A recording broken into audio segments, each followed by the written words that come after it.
All right, y'all, welcome to the Scott Horton Show. I'm the director of the Libertarian Institute, editorial director of antiwar.com, author of the book Fool's Errand, Time to End the War in Afghanistan, and the brand new Enough Already, Time to End the War on Terrorism. And I've recorded more than 5,500 interviews since 2003, almost all on foreign policy, and all available for you at scotthorton.org. You can sign up for the podcast feed there, and the full interview archive is also available at youtube.com/Scott Horton Show. Hey, man, you know, one of the best things I ever did was I published a bunch of books last year, and one of them was Domestic Imperialism, 9 Reasons I Left Progressivism by the great Keith Knight. Welcome back to the show. Keith, how are you doing, man? I am doing fine, Scott. Thank you for having me.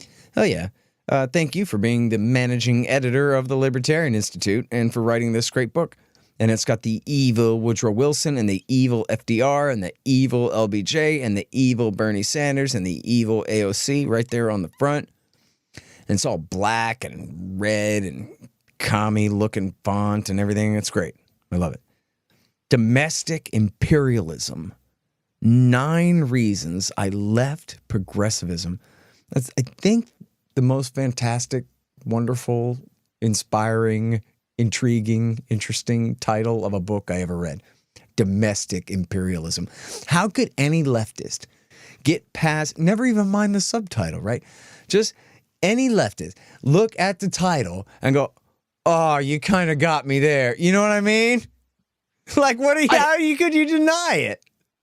I definitely noticed the second that I started telling progressives about the book, because I wanted about, 10 or 20 progressives that I know to read this and really give me the green light by saying, well, it's not that you totally changed my mind, Mr. 27-year-old. I'm not going to concede I've been wrong for 30 years or so. But I will say some of the stuff I have not come across before, and I guess I'll have to look more into the sources. I didn't have time to read all the endnotes. That is what I got from so many of them that I go, well, I can't imagine that they're just going to throw away everything. But if I'm able to invoke that response, I think I got something here. Yeah. So this was an idea that I came across from a gentleman named Auburn Herbert, a member of Parliament in Britain in the early 1900s. He's the one who coined the term, popularized it, the term voluntarism. Okay. And he's making the justification for Irish independence. And he says, well, it's also important to know that just because these people are very close to us, it's also a principle that we should have for these South Africans, that it's unjust for some people to rule over others, not just because Britain is very, very far away from South Africa, but even our domestic citizenry. Say that it wasn't someone in Britain or who, you're coercively imposing your will on, and they're all the way in Australia.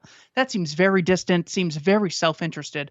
What if it was your neighbor, the closest person to you? Would you still have the right to, say, impose taxes on them, impose commercial regulations on them? Would you have the right to conscript them to fight in a military against their will? Would you have the right to force them to chip in to declare war on Germany for invading France and Russia? You'd have to force them to fund those things. Well, it's no different whether it's someone far away, foreign imperialism, as it's usually called, or whether it's someone very close to you. So this really gets at the root of how I don't see any real significant difference between a different country far away coercively imposing its will on Americans, or if it's Washington, D.C. doing the very same thing to us. Mm-hmm. It reminds me of, I think it was Rothbard, who wrote about how liberals would often say about LBJ, oh, his great society was great, but the Vietnam War ruined everything. That was like the two sides of LBJ. And Rothbard goes, no, it's the same thing, man. The exact same government that's going to remake American society at home to be perfect according to the specifications of the technocrats is the exact same ideology behind remaking Vietnam. We'll just do this strategic Hamlet program and whatever else. Implement it away, and it'll work, just like everything will work. Yeah, the domestic population is the group that the government's at war with but has surrendered. That generally is it. Because, if The Vietnamese would have just surrendered, according to Robert Caro, the famous LBJ historian. LBJ wanted a Tennessee Valley Authority throughout Vietnam so they could be a kind, prosperous society and wouldn't, have to be subject to the terrible whim of the Soviets. And while the Soviets are terrible, these bombing campaigns of Operation Rolling Thunder in Vietnam, Operation Barrel Roll, which I believe was in Cambodia and portions of Laos. These mass murder campaigns are just completely unjustified. If they had only surrendered and did what the government told them, then they would have been fine. The point is that what they're objecting to is some people claiming the right to rule over others. That's what really gets to the heart of what it means to be a domestic imperialist. Yeah. All right. So the book is dedicated to Carrie Wedler. Who is that? She is a very popular YouTuber who sort of went viral when she had burned her, I believe it was an Obama shirt or an Obama flag. And I remember thinking, well, that's funny. I got into progressivism because I thought Barack Obama was really sort of this outsider coming in and taking the side of the masses as opposed to George Bush taking the side of the establishment, the oil interests, etc. Now, Carrie Wedler's justification for why she advocates the principles of libertarianism as opposed to progressivism is, well, progressivism can attract a lot of people by saying, well, you should be empowered. And the primary way that they will empower people is through the democratic process. Democracy is central to the empowerment of the citizenry. This way they can elect representatives who act on their behalf and allow society to flourish through this representative sort of democracy. However, a point that she makes through a number of her videos is that is one way to claim to represent people, giving them one vote between two politicians every 2, 4, and 6 years. A much better way to empower people is to give them economic freedom so they can engage in any capitalist act, but with other consenting adults. So it's not very often that you are deciding the outcome of an election, if ever. However, you are constantly deciding who to trade with, what products and services to purchase, where you want to work, where you want to go to school, how you want to educate your kids.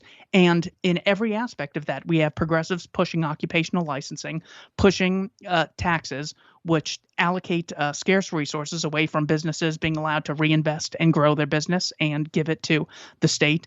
In the 1950s, roughly 5% of professions required occupational licensing. Now it's up to 22%, according to the Cato Institute.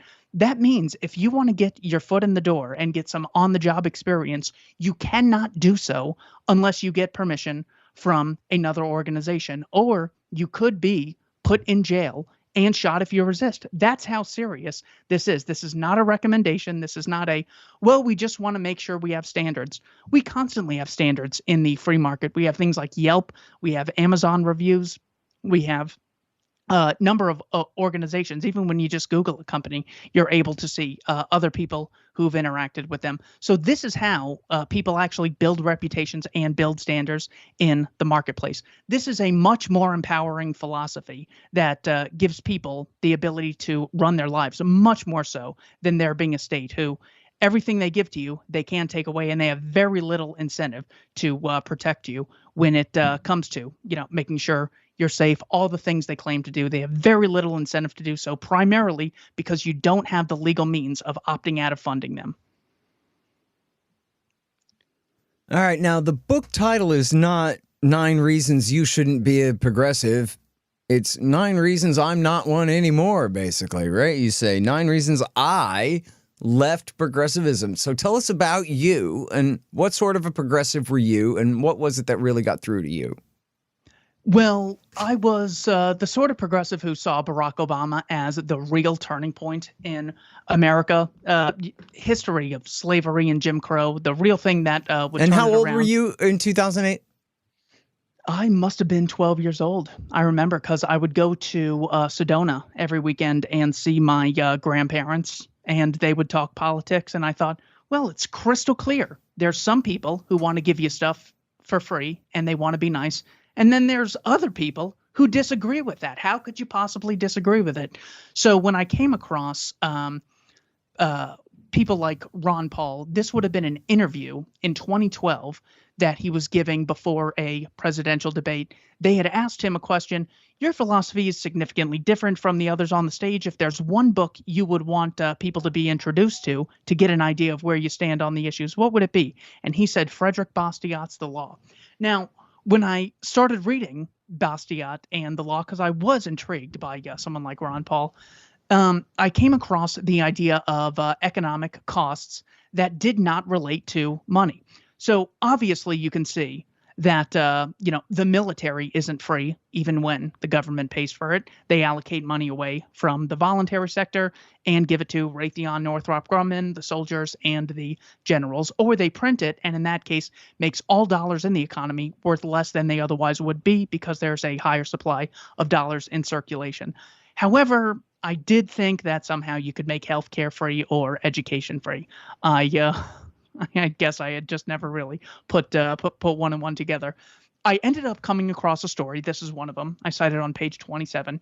It's titled Jay Austen's Beautiful, Illegal Tiny House from Reason Magazine.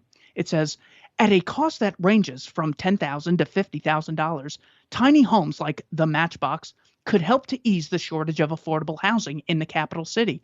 This is in Washington, D.C. Heating and cooling costs are negligible. Rainwater catchment systems help to make the home self-sustaining. They're an attractive option to the very sort of residents who the city attracts in abundance: single, young professionals without a lot of stuff who aren't ready to take on a large mortgage.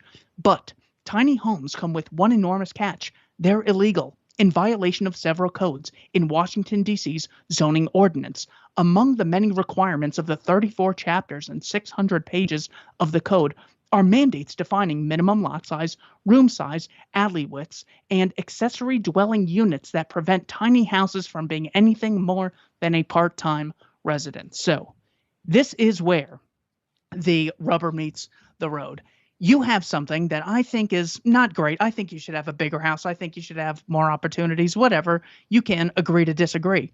The difference is the progressive actually advocates regulations which forcibly stop someone like Jay Austen from making these houses at a price range of $10,000 to $50,000 and giving them to people who currently do not have homes or cannot afford their own home. So that is where I went from, yes, I completely sympathize with the masses. I'm totally against discrimination based off race or gender, but I could still have those things in my philosophy and be a libertarian. What separates the progressive from the libertarian is the progressive doesn't stop at recommending. It doesn't stop at providing potential alternatives. They literally say, we will have the state forcibly confiscate these houses from the people currently in them for their own good. And this was such a stark example. It makes sense. You see people like George Eastman, who, while he didn't invent the camera, he had a number of innovations which made it so you can have a camera that is very small that can fit into your pocket. And that's how he made a lot of money. He made a lot of money by drastically decreasing the price of something as valuable as a camera. We see it in TVs. We see it in computers. We see it whenever there is more competition, whenever there's more voluntarism, when there's much more customer empowerment than if the state is involved.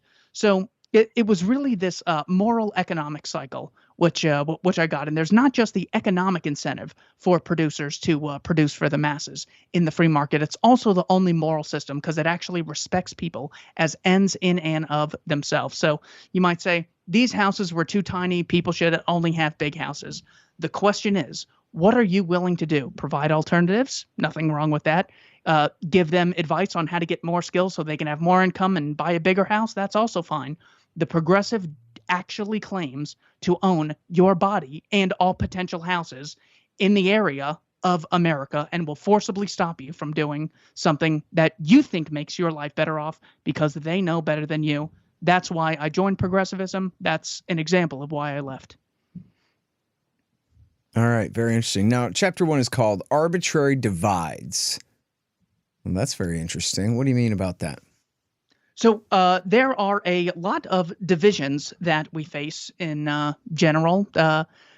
The primary ones that the media focuses on, America versus Russia, black versus white, men versus women, it certainly appears that they are constantly pitting these groups against each other. So one way to approach that is say that, well, people shouldn't be divided.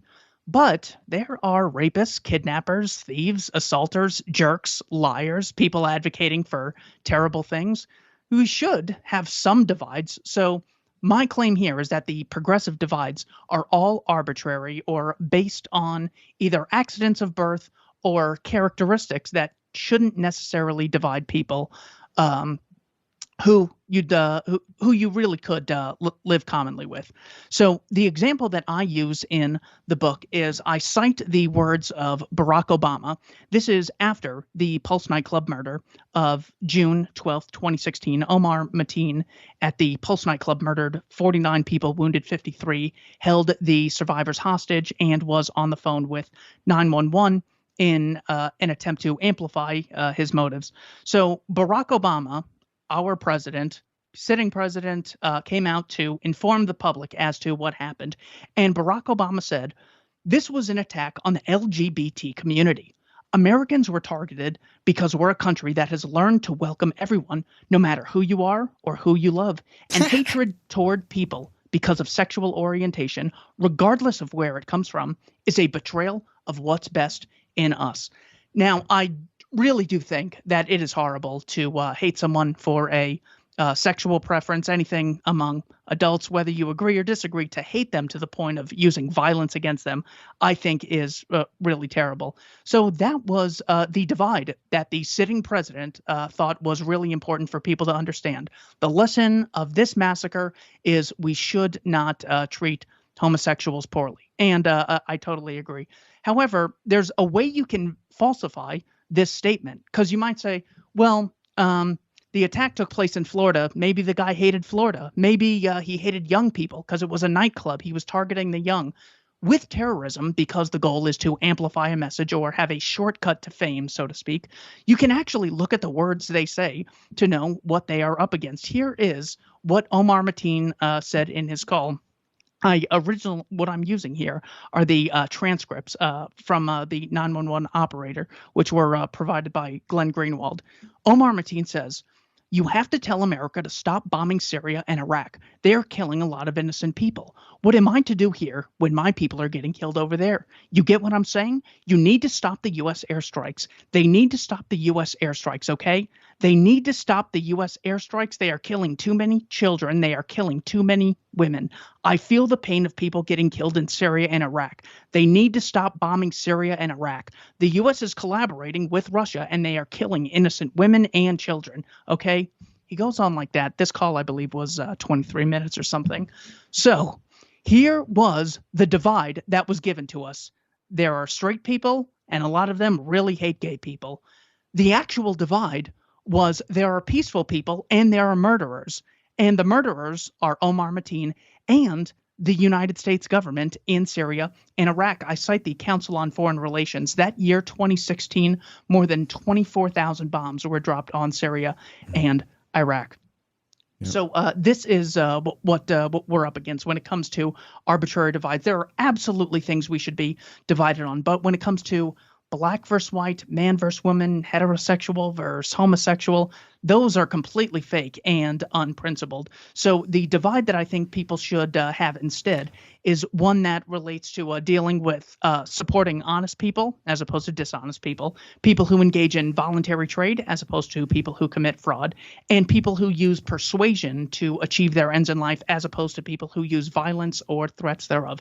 That's a true divide that is very in line with the Declaration of Independence, pursuing your happiness, respecting life and the liberty of other people. So I think that's a genuine divide, whereas progressives constantly push fake divides.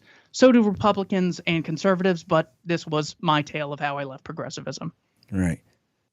Hey, y'all, Scott here. Let me tell you about Roberts & Roberts Brokerage, Inc. Who knew? Artificial bank credit expansion leads to price inflation and terribly distorted markets. If you've got any savings left at all, you need to protect them. You need to put some, at least, into precious metals. Well, Roberts & Roberts can set you up with the best deals on silver, gold, platinum, and palladium. and they've been doing this since 1977. Hey, if you just need some sound advice about sound money, they're there for you too. Call Tim Fry and the guys at 800-874-9760. That's 800-874-9760, or check them out at rrbi.co. That's rrbi.co. You'll be glad you did. Hey, y'all, you should sign up for my Substack. It's scotthortonshow.substack.com. And if you do that, you'll get the interviews a day before everybody else. But not only that, they'll be free of commercials. How do you like that? Pretty good, huh? scotthortonshow.substack.com. Hey, y'all, libertasbella.com is where you get Scott Horton Show and Libertarian Institute shirts, sweatshirts, mugs, and stickers and things, including the great Top Lobsters designs as well. See, that way it says on your shirt why you're so smart. Libertas Bella, from the same great folks who bring you ammo.com for all your ammunition needs, too. That's libertasbella.com. All right, well, but if you're talking to leftists here, then you need to talk about the most important divide, which is the wealthy and the workers, management and labor. And they do have sometimes quite different interests, just from the point of view, obviously, wages. Owners want to pay less. Workers want to make more.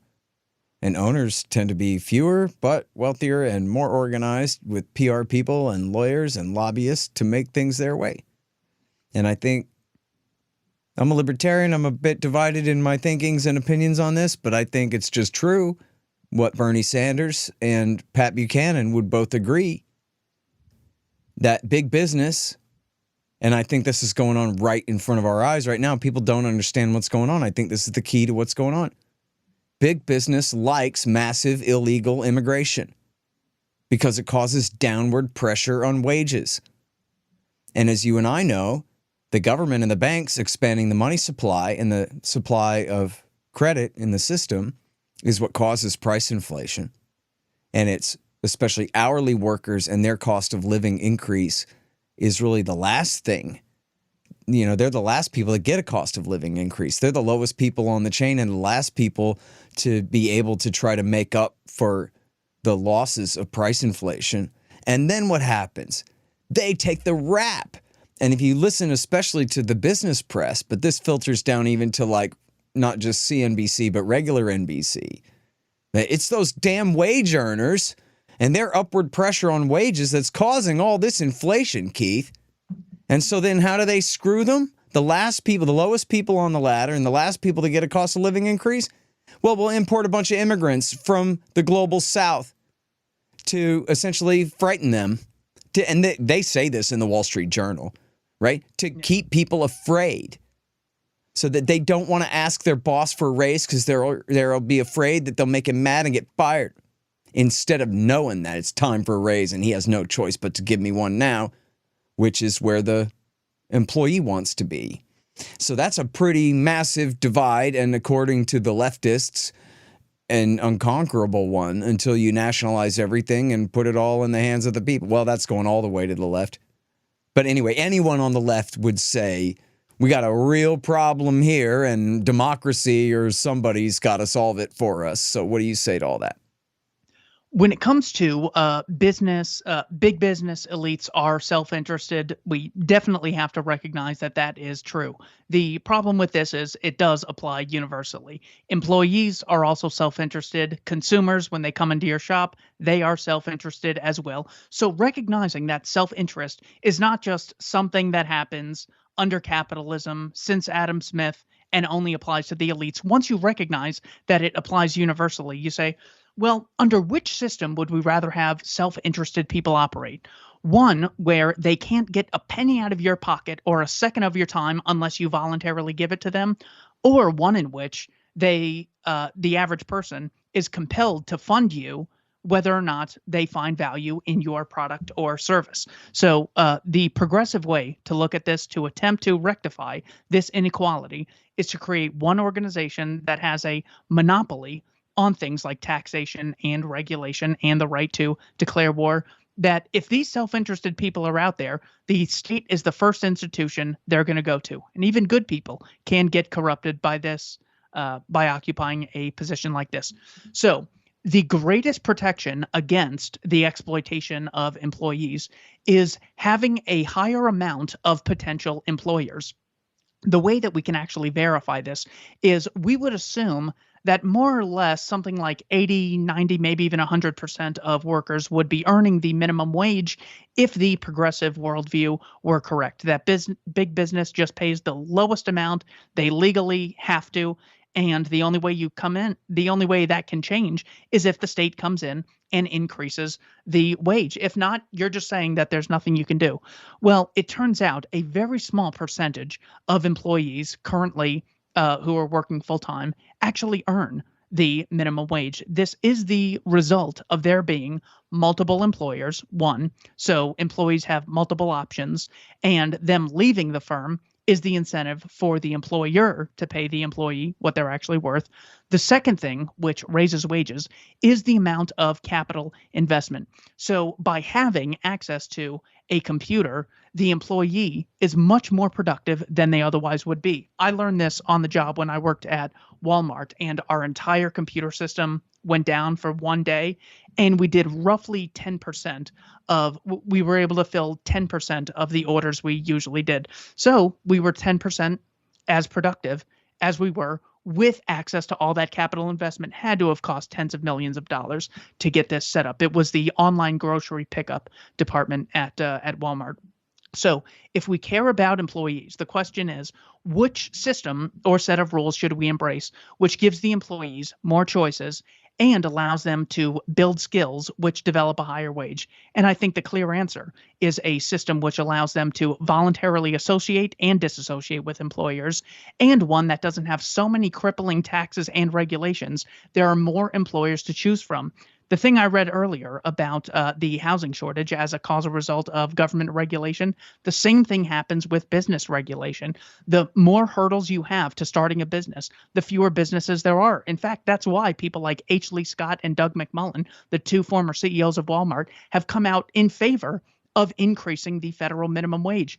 It's not going to hurt Walmart by any reasonable metric. It would actually help them. What it would do is massively crush a great deal of competition. Progressives see this clear as day. If we said, well, we want to protect the voting population, so in order to vote, you have to have a license, a birth certificate, and you have to pass a test. Now, these are three pretty easy things. We should all have access to a birth certificate and a license, and maybe a test or two. Probably wouldn't take more than 30, 45 minutes. The progressive immediately sees, well, who's this going to hurt? Not Jeff Bezos, not Warren Buffett, the people with the least amount of resources and the least amount of opportunities to access an education to allow them to get a driver's license or pass some sort of test. And who knows who runs this test? It's going to be, heavily skewed one way or another. Now, apparently, when they look at the commercial realm, they do not appreciate the fact that needing dozens of licenses to start a business, taking years to file and get all these approvals, they don't see that hurts people with the least amount of skills and the least amount of experience. This is why there's far fewer employers than there otherwise would be. Employees have far fewer options than they otherwise would. All consumers have have much less access to products and services than they otherwise would. So when you have a lower supply of goods and services, that makes the price higher than it otherwise would be. So every time we see a shortcoming in the world, to say that, well, these people are self-interested does not get to the heart of really anything, because under socialism, you still have self-interested people acting, with primarily themselves in mind. And then even if they could think of all the millions of people, they don't know what's in the best interest of themselves, let alone their neighbors or millions of other people who they happen to share a country with. So recognizing the self-interest that's inherent in everyone, especially in big business, the best thing we want to do is have a free market where they can't get a penny out of our pocket or a second out of our time unless we choose to associate with them. And if we want to disassociate, we can. And it actually works in the real world. I cite in here the Fortune 500. I compare the number of companies in the Fortune 500, I don't remember those statistics, but if you look at the Dow Jones Industrial Average, the 30 companies with the largest market capitalization available, a very small portion of those companies are still in there in 1960 and in the year 2000. And I noticed that some of the companies that are still in there are Raytheon, Northrop Grumman. They're as a causal result of the state, allocating funds to them coercively, as opposed to people just choosing to be their customer. So we constantly see this turnover. Companies like Kodak, Sears, Blockbuster, even the really, really big wigs can go out of business if consumers say, I don't like this anymore. We recently saw this with Bud Light. People said, I don't like who the current spokesperson is. We're going to allocate our dollars away. And you can do that immediately. You don't have to wait for an election every 4 years or so. So true empowerment of the employee comes from a free market where they have more options and the freedom to disassociate with the bad actors that will exist inevitably in any society. Mm-hmm. I think a lot of times people think libertarians really are just spinning for big business, rather than for a process of profit and loss in the market for some good reason. I'm glad you mentioned Kodak there, because I read a great article about how their new CEO ran their company into the damn ground. And even though they had invented digital photography, of course, way out ahead of the industry, freaking Kodak, they absolutely refused to invest in developing the technology and mastering it and leading the market in digital cameras. And digital cameras, when they came out, it was so much easier for everyone, even when the quality was so much lower than a 35 millimeter. People just thought it was so much less hassle than going and getting your pictures developed and all that, like in the old fashioned days or whatever. And so Kodak just completely took a beating on that. And then at the same time, the guy was doing all these stock buybacks and extra dividends and taking on all this debt. And you could almost call it sabotage, right? He just ran the company into the ground and they went bankrupt. And then actually the last thing I heard about them was they were trying to get a government contract to do something. I forgot, some inflated government contract to do something that didn't even have anything to do with photography. They're going to They're going to give us the UFO cameras that can really let us zone in and get a clear photo. I've been waiting for one of those. Finally, we'll have proof, I remember MySpace. The idea that MySpace would not be the single source of social media. Yeah. I remember thinking MySpace is the future, because if you're not on MySpace, there's no point even going to school anymore. I was in middle school when it came out, and it was the only thing. There was no other option, let alone Facebook, Twitter, Minds, Odyssey.com, Rumble, things like this. So we're constantly getting competitors in this market. And I would much rather have it to where if people don't like something, well, they can try to run someone for office. And then when that person gets elected, convince other members of Congress to vote on their legislation. It's a much lower cost way to have there be as many competitors as humanly possible. And in the case of Odyssey or Library, Jeremy Kauffman's organization, the SEC completely ran Library out of business. So again, even when we have these alternatives come up, it's not because, well, people are greedy. People are always greedy. The problem is the greedy people have access to something called the Security and Exchange Commission, where they could forcibly stop you from giving your product to all the people who want it. This creates many more monopolies and oligopolies than would exist in a system of voluntary exchanges. Yeah, man. All right. So, again, the book is Domestic Imperialism. You guys should have already read it already, but I hope you buy it and read it now and give it to your left-wing and liberal friends, college students in your life. Talk to me about college. Chapter 5, 4 years of work for $0 an hour. I bet you have a point here. I was at Arizona State University in a class called Justice Studies, and there was a discussion on whether or not the minimum wage federally should be increased, decreased, or if it should stay the same. And the general principle for all the pro-minimum wage advocates was very similar to what progressives say in general, which is that if anyone is working or performing labor, they should be compensated. And because they should be compensated, it means the state should coerce other people to compensate them, in this case, employers. So that was the general justification for the minimum wage. it occurred to me as we were having this conversation. I said, well, I've been doing a lot of work here in college, and no one's ever compensated me. In fact, I actually had to pay to go to college. Thousands of hours of homework and classwork. I worked very hard, and no one ever compensated me. So this completely violates the minimum wage principle. So that means that any work that I did is more or less criminal, and someone's either got to start paying me or college should be outlawed. Now, think of the effects of outlawing something like college, which, if the minimum wage principle, pay everyone $15 for every hour they work, colleges just have to just go out of business completely. What would the effects of something like this be?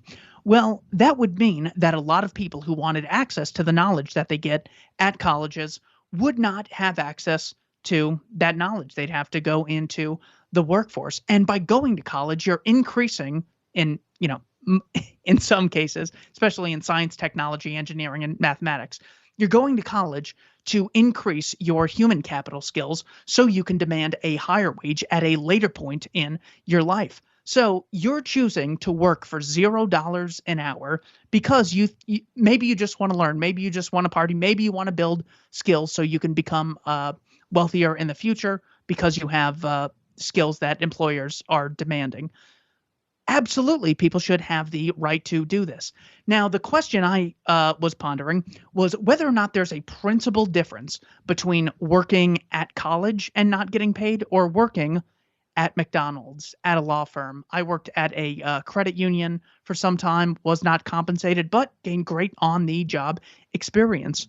So my point here is that there are many examples throughout life where we perform labor and are not very well compensated because we don't have a lot of skills, we don't have a lot of experience, and we're trying to get our foot in the door so we can hopefully eventually get more money and demand a higher wage when we've been in the workforce for much longer. But the minimum wage principle stops people from getting their foot in the door, from getting this on-the-job experience, which makes them more valuable in the long run. So for the same reason, things like college should be legal, reading a book is working and trying to improve your skills. For that same reason, we should not have a minimum wage, which forcibly says only you can work at this place if the employer is going to pay you X amount of dollars an hour. Because if I had said, well, studies show that at $5 an hour, it doesn't totally hurt people and they can still gain on the job experience, that's just not enough. So what I wanted to focus on is, are there examples in the economy of where people do tons of work and get $0 an hour? And there is, and that's what college is. So for the same reason, college should be legal, internships should be legal, investing in yourself, being an entrepreneur, doing tons of unpaid work should be legal.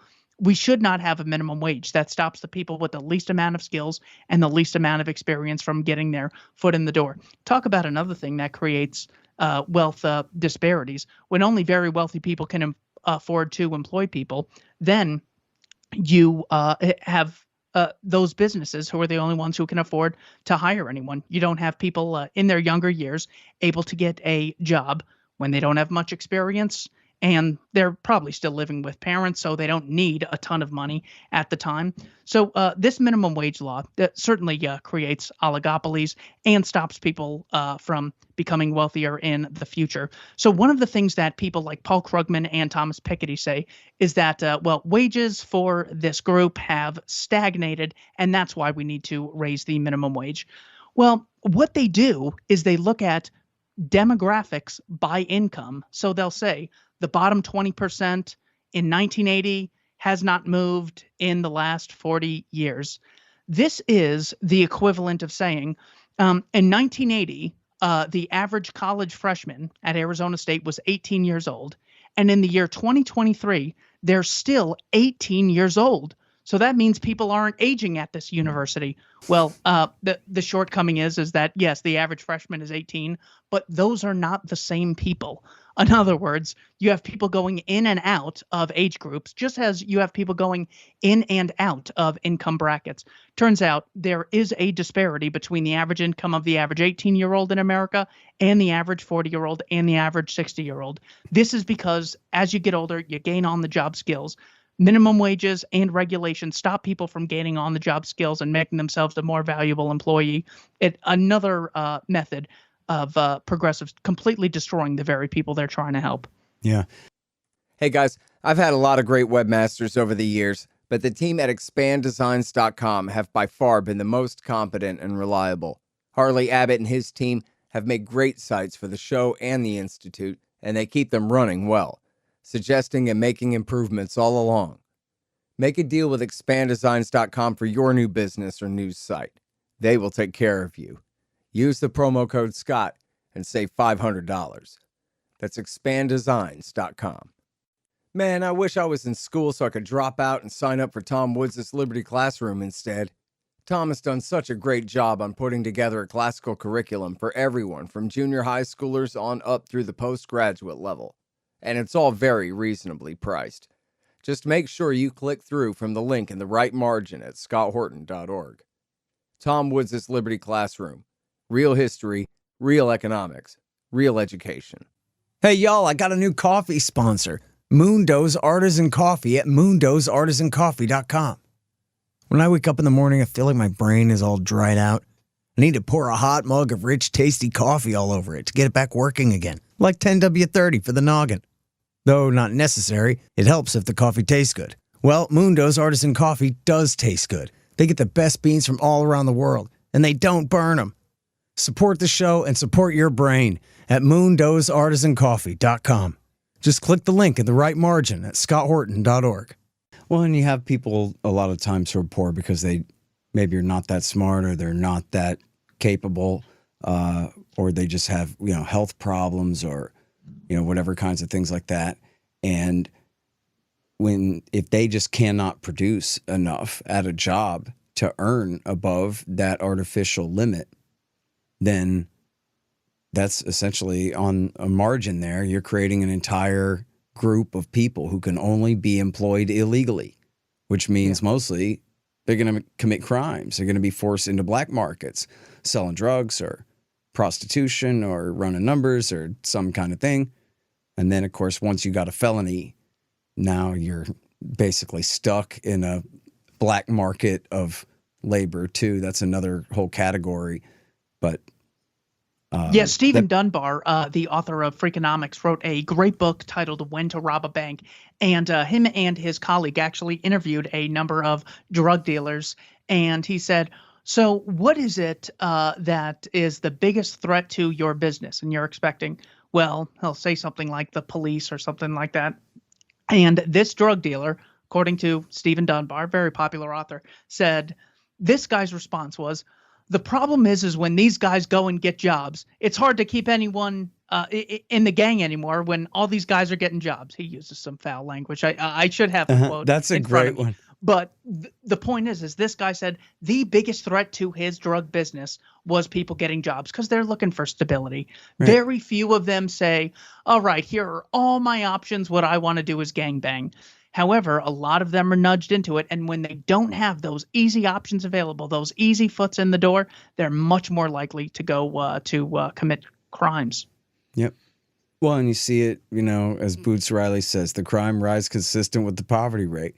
So we see it with the boom bust all the time. It's the same reason, just instinctually, when they locked down the country 3 years ago, people ran out and bought guns. And it wasn't to fight the National Guard enforcing the lockdown.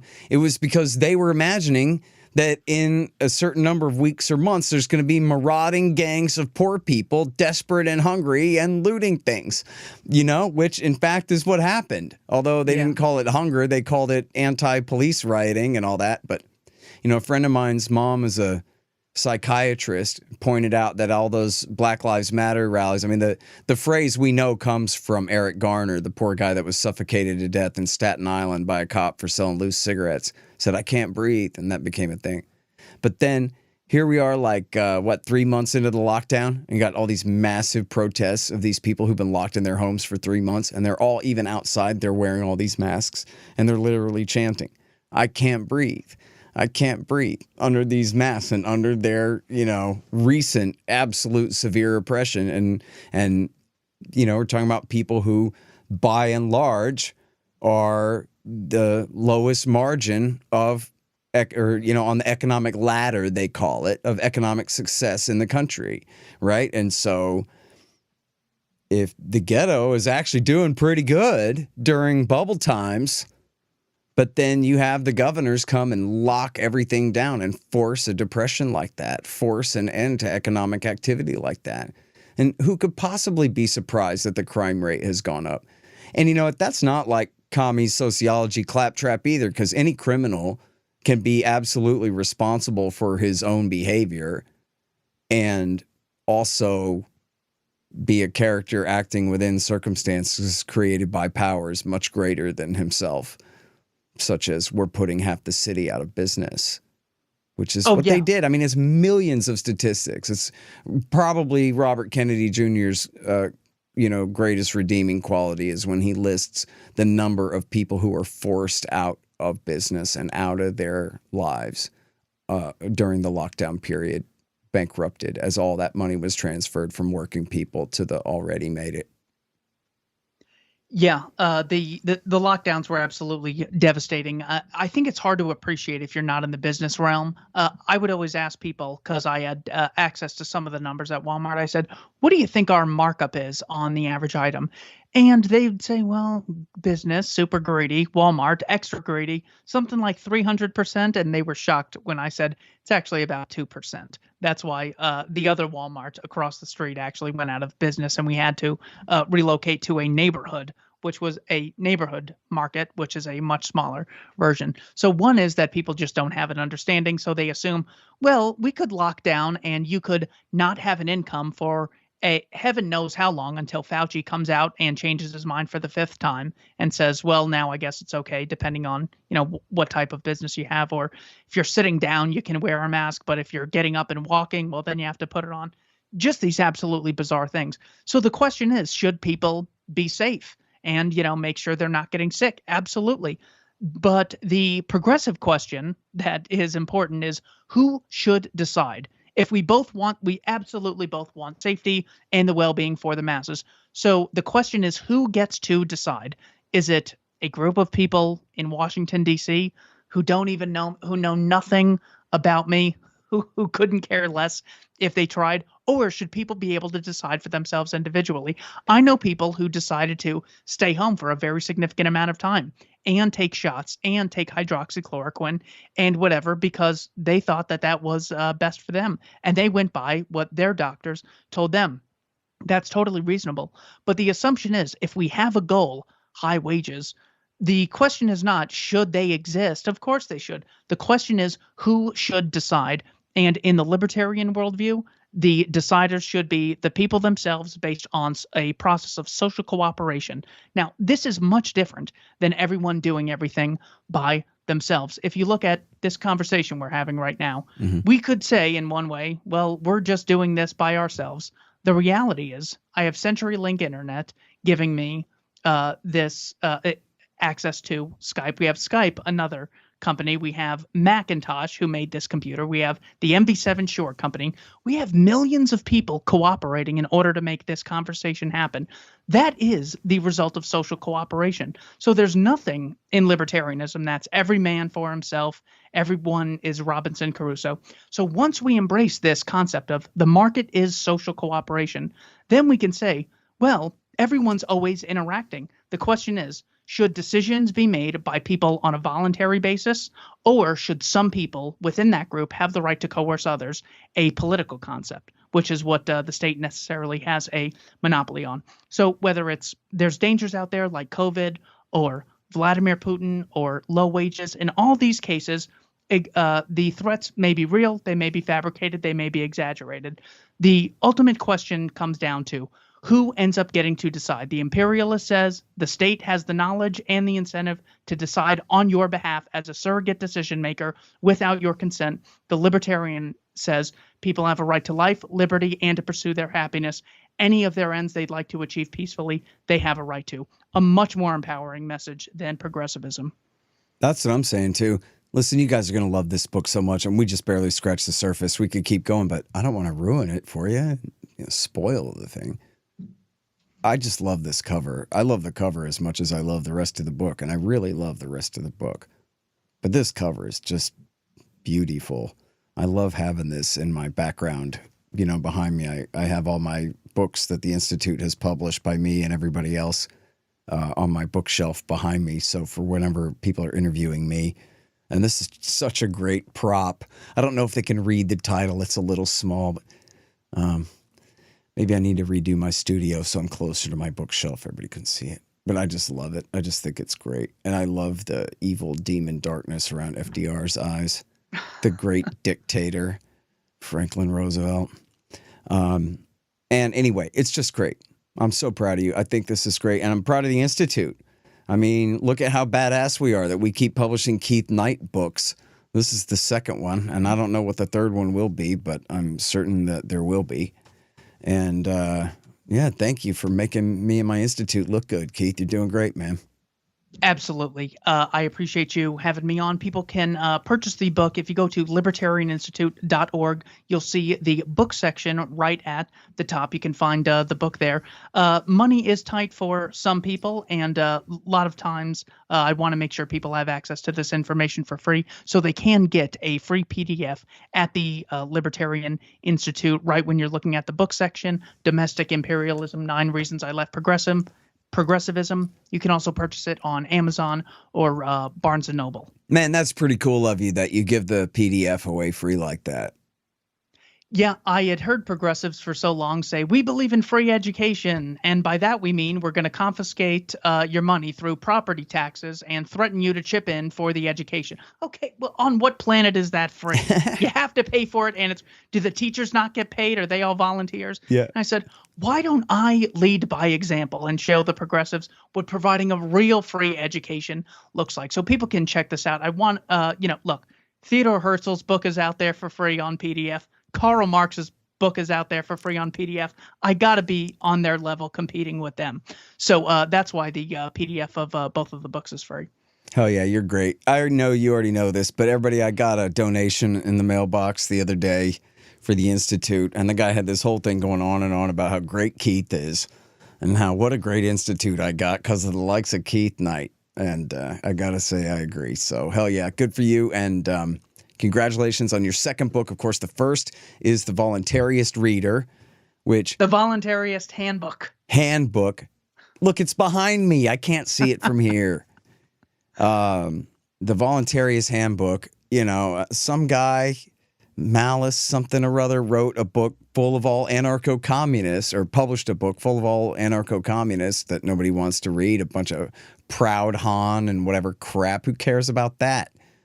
Keith's book is all full of anarcho-capitalist, libertarian, individualist, anarchist, voluntarist, sort of agorist kind of types, whatever the hell you call those folk. And I'm in it too. It's really great.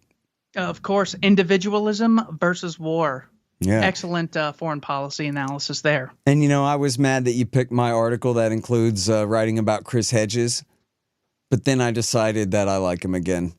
Not really personally, but for a commie, he's really good on foreign policy, and so I've decided that I'm over my old grudge against him. So now I don't mind that my article that's in your book has Chris Hedges in it.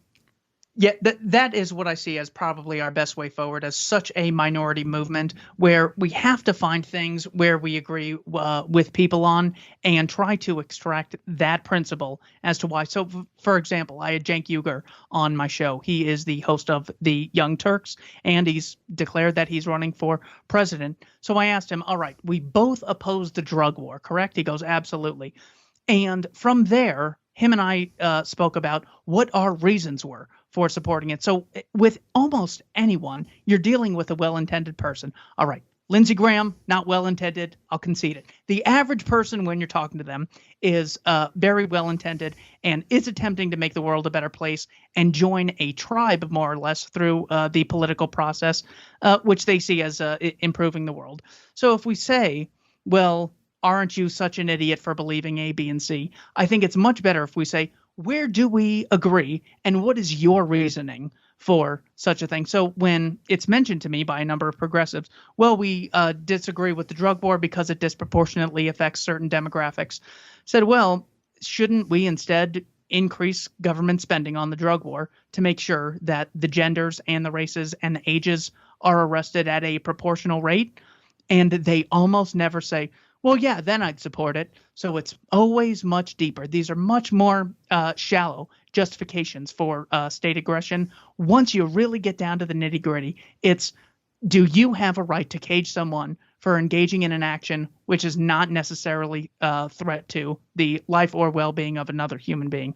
And when you really pin them down on that, then they see, you know what, that is a far better justification than, arrest rates are disproportional. I think like 95% of those killed by police are men, I found in my book. Well, that doesn't necessarily mean that men are being discriminated against. It could be as a result of their actions. So just looking at outcomes is not enough. You have to get to the core principle that, well, if we could fix the outcomes and make it proportional, would you still have the right to put someone in a cage and shoot them if they resist, if they purchase a house which hasn't been, built according to the DC zoning laws that I mentioned earlier? People should not be using drugs. The question is, should they be put in a cage and shot if they resist, if they're caught using them? Once we agree with people, find the proper framing, and really narrow down on the reasoning between our differences as to what our justifications are for things we already agree on,